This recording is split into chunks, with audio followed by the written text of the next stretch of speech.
We see a woman's blue eye in close-up. Through her pupil, the viewer gets inside, where an incomprehensible image is seen, turning into a bridge over the ocean. Ren and Jared are sitting on the shore in black wetsuits. Ren offers to take another dip. And now they are swimming in clear water. Another kaleidoscopic image opens from the window of the building. Ren opens her eyes, and a jet of black liquid flows out of her right eye. She is sitting on the floor surrounded by empty plastic pipettes. The clock of the reverse report shows 7 days. Ren gives an explanation to the Drug Administration. The commission comments on her exceptional academic performance, which ended 4 years ago, on which she answers that it happened because of an accident when her brother almost drowned. Condolences are expressed to her, but Ren explains that her brother survived. They discuss the OtherLife as a technology that is difficult to classify. Ren describes it not as medicine, but as biological software that allows you to program new memories that are indistinguishable from reality at the chemical level. Then Ren visits his brother in the hospital. He's in a coma? She sets up the laptop, puts a bandage on his head, and begins the reading process. Waves of his brain before dropping a black liquid into his eye. Ren's father is open about the potential dangers of prolonged exposure to her technology. He fears that physical symptoms may include seizures and brain death. Ren confirms that there are risks, as the abuse of any substances can be dangerous. Ren describes his technology as a scenario that the brain follows like any other memory, using pieces of the subconscious to create the perfect day. Byron is experiencing the experience of snowboarding. She rolls down the mountain, but the picture repeats, returning her to the beginning of the day. She was stuck in a dead end. The setting distorts and changes around her until Byron manages to pull her out. By the time he did, she had already experienced 6 days of experience. She insists that she can fix the code and that they can still use it because the snowboarding experience should be perfect. Ren and Byron continue to work late to debug the snowboarding experience. The countdown clock shows that another life will begin in about 5 days. Ren finds an error in the code and tests the new version without any problems. She runs a swimming simulation with her brother again, and once again she is surrounded by empty eyes from her tests. The girl writes down the result of her 340th test and declares that it still needs additional testing. The Drug Commission discusses the medical uses of another life for brain and memory disorders, as well as potential moral issues, given. What is it that puts ideas into people's heads? Ren insists that she has no other options to save her brother. Ren visits his brother to try another life on him again. His eye twitches, but she's hopeful. The next day, Ren goes to his father. They discuss another life and how she can help her brother. Her father is worried about the crash, but she continues to insist that it's just bad code. He mentions that depression, anxiety, and other mental disorders can also be bad code. Ren is going back to work. Sam suggests the idea of using another life as a prison to rehabilitate people and allow them to serve their sentences in a matter of minutes. But Ren refuses. She leaves and runs into Danny on the street. He tries to find out what happened, but she doesn't want to talk about it. They end up having sex. After that, Ren shows Danny the snowboarding experience. They say that everything, including memory, is a chemical substance. Danny says that he didn't expect the experience to be so real. Then, when Ren is looking for his phone, Danny stealthily takes another pipette and drips into his eyes.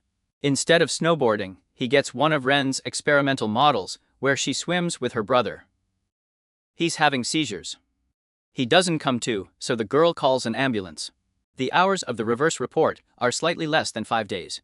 Sam decides to talk to Ren alone and asks her about the experience that killed Danny. Any other experience has been repeatedly tested, but only this one was checked by Ren herself. In order not to send Ren to prison, Sam makes a deal that instead of pressing charges against her, Ren agrees to become a patient for 1 year of imprisonment in another life. She agrees. The 365-day trial begins, which is much longer than the usual 24-hour simulations. Ren is nervous. As soon as Byron drops liquid into her eye, she plunges into a kaleidoscope and finds herself in a small room. where one wall is a screen with large numbers 001.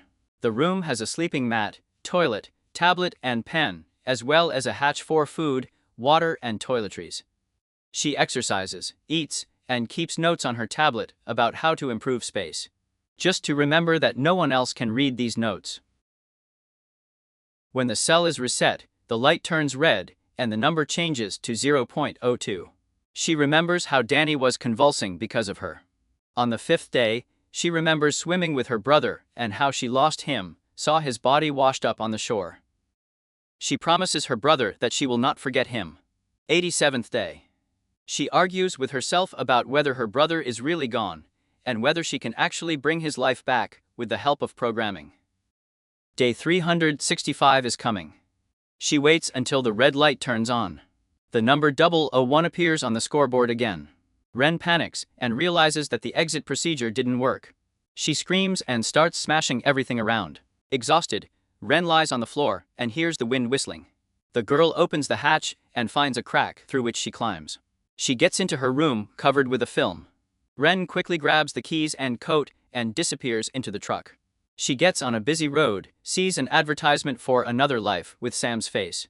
Ren returns to his workplace, but it turns out that it is empty. She goes to the police, where she discovers that she is listed as living. In Italy, she has been checking her apartment for the past year, but someone else has been living in it for a year now. In the end, Ren goes to get help from X, who lets her in and gives her something to eat. Ren also finds out that Danny didn't die, and so they met. Danny talks about his experience of participating in a swimming simulator when he felt like he was drowning. He woke up in the hospital, but recovered a week later. Ren decides that she wants to sort out what happened. She reports that she registered her father's patent, which he refused to use in the hope to help my brother. But this patent was stolen by Sam. Then Ren and Danny sneak into the office building.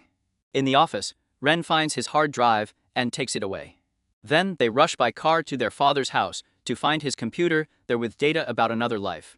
Upon arrival, they discover that there is no one there. They inspect the house and have sex. An image of the I from the beginning of the movie appears. And Ren wakes up to the sound of her father coming home. The girl goes to talk to him and tells her father about how Sam stole for her. Her job. Back at the computer, Ren explains his swimming simulation. She says that when Danny was underwater, he drowned, subconsciously choosing the option of how the simulation would take place. When developing the experience, Ren sought to create several branches to give Jared a choice in which he could get out alive and thus wake up. In her version of OtherLife, there was an opportunity to rewrite memories, which was dangerous and similar to drugs. Ren takes the pipette and goes to the hospital to give it to his brother. After a few moments, he wakes up and Ren is happy. But then, the guys start shaking a lot. Ren hesitates, cries, but finally turns off the power system. She stays by his side in the hospital until she discovers Sam next to her. He claims that he saw Jared make the decision to live in a dream world and not wake up. Suddenly, Ren begins to see flashes of the testing room, people screaming, confused, and Byron telling her to wake up. The hospital disappears, she returns to the beach again. And realizes that she is still in her OtherLife. She goes into the water and lets the waves crash down on her. The water turns into kaleidoscopic images with distorted voices that turn bright red. Ren wakes up in the test room and beats Sam, throws the computer, trying to destroy the record. Eventually, she calms down and sits down with a cup of tea, thinking about her brother, father and Danny. So, the commission approves its program for public consumption. Ren apologizes to Sam for hitting him and says she wants to leave the company to focus on research and development. She will leave, but she will keep the patent. This angers Sam. Ren attends Danny's funeral and talks to his father about Sammy. She then returns to work and finds Sam and Byron reviewing her experience. They realize that she managed to escape prison and admire this potential interactive experience, but Ren refuses to help and tries to leave. Sam convinces her to sit down and go back to the same experience. Sam also tells Byron that the sooner he helps, the sooner Ren will be able to return to them. So Byron starts the experiment. Ren finds herself in prison again, where she begins to think about the days and she manages to wake up on her own. When she gets up, she wipes the liquid from her cheek and, by injecting it into Sam's eye, makes him experience the same thing. He and Byron watch Sam live through the days, but the system fails. They realize that they will have to wake him up, otherwise he may die.